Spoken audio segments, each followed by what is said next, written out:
The poem begins with an epigraph. The wall dematerializes as a form and allows the name to become the object.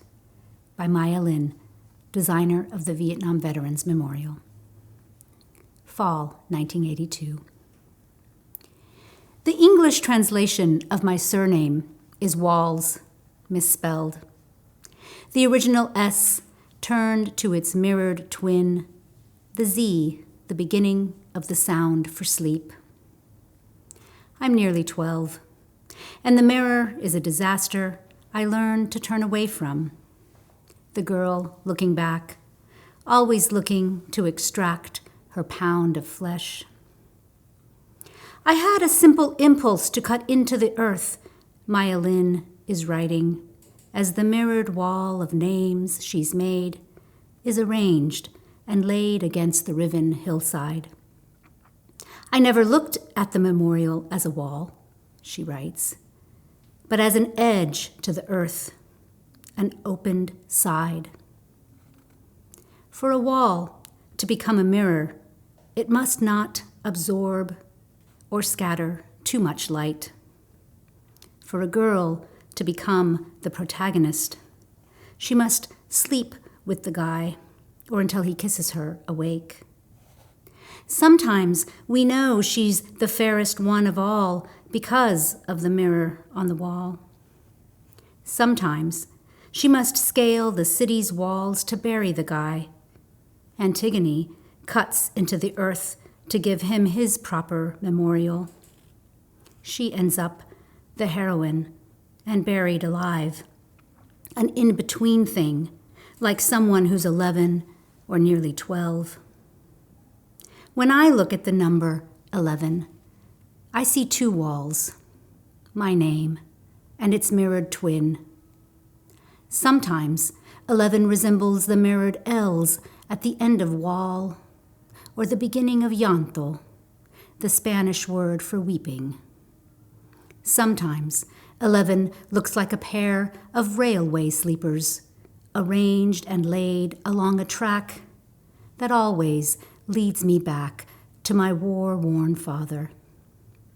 Sometimes the guy comes back from battle and has seizures in his sleep, and the girl must shake him awake.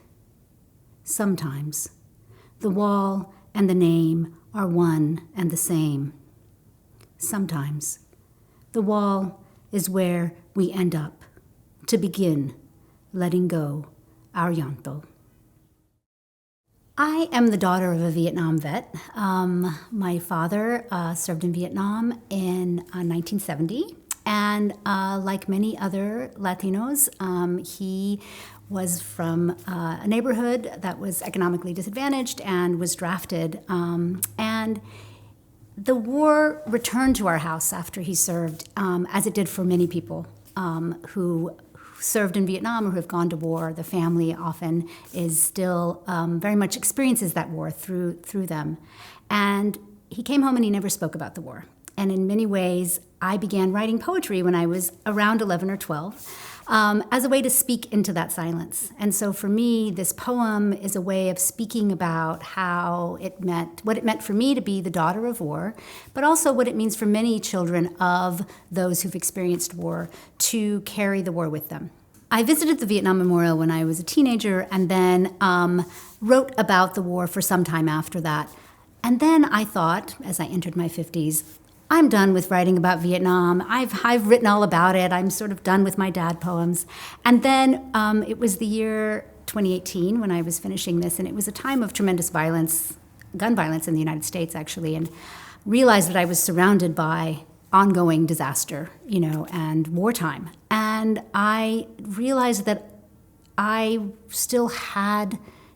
was still carrying the war with me in many ways. And so I was figuring out, how do I write about memorializing war? How do I write about what it means to be both within these narratives and the actual experience of moving on from more. And so I began writing this poem in 2018.